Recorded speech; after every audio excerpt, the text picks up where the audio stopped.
Chase Elliott finally broke through and won at Texas. The thing is, I don't think that this is the end by any means whatsoever.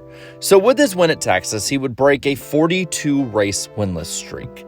And to me, what this really signals is a huge monkey off his back. After the way that the last 42 races plus have gone for Elliott and a steady decline downward since the middle of 2022, as well as some stuff off the track that just absolutely would take your head, maybe not out of the game, but out of the elite game for the time being, I think this is something that is huge for him. It's his first mile-and-a-half top 5 in the next-gen era for that matter, which means that in some ways he is getting better at a weak link in his armor. And when you look at the way that the NASCAR playoffs as well as season are in general, you are going to need to be good at mile-and-a-halves, especially in the round of 8, where you have Homestead and Las Vegas Motor Speedway. And if Elliott can go from being a top 10 threat to a top 5 and winning threat, well, then you're looking at somebody who maybe could be in that championship picture. Because to me, he looked like Chase Elliott again. He had been basically just another driver out there, consistent. I think he had actually ran relatively well, getting basically half his races in the top 10 last season, and he had been up front a little bit more this year.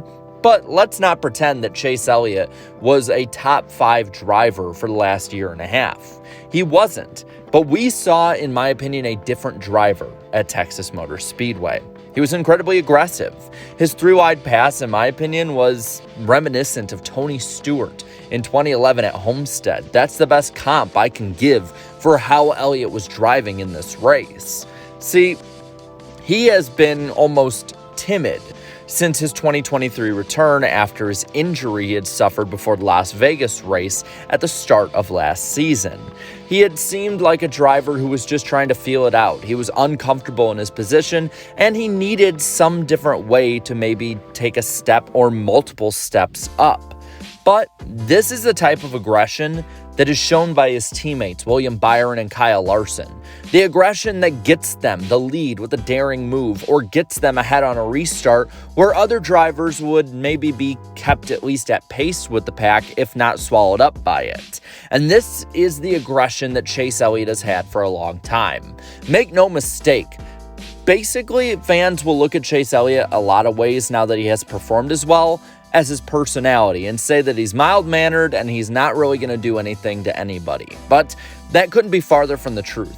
This is the guy who intimidated Kevin Harvick back when Harvick still was relatively competitive. This was the driver who was a road course king, a form of racing, especially in the Gen 6 era, where you had to rough people up. He is a driver who is good at short tracks. Chase Elliott, so far this year and just in general in his career, has not by any means been a forgettable driver. So far this year, it has been a steady march up. The first 4 races were 12th or worse, but none of his races this season have been under the 19th position. He's also scored a lot of stage points in this time as well. And when you look at especially the last 5 races, you can see a noticeable improvement. 8th at Bristol. A 16th at Coda really masks just how well he could have been and was running in that race before taking himself out of the action. His 5th at Richmond, a pretty good finish as well. 3rd last week in a 1-2-3 Hendrick Motorsports finish. And then winning at Texas now puts him in 4th in the NASCAR points just straight up. Not with wins, not in the playoff standings, 4th for most points scored this year. Chase Elliott by no means is somebody who I think could hold a candle at the moment to say Denny Hamlin or William Byron, the 2 best drivers overall right now, but he is somebody I think in that next tier 2 conversation who could go up to tier 1. He's in a Hendrick Motorsports car, and he has Alan Gustafson as his crew chief. And say what you want about him, but he is a very good crew chief at that, and he is only getting the microscope put on him because he's the crew chief for the most popular driver, and he doesn't get the credit he deserves. He is bringing fast cars in qualifying almost every week for Chase Elliott, and on top of that, Elliott in the last 5 weeks has easily been a top 10 to 5 driver every single race. Whether it's a short track that has tons of tire wear like Bristol, a road course, tough to pass short tracks at the moment like Richmond and Martinsville, or now an intermediate mile-and-a-half track like Texas.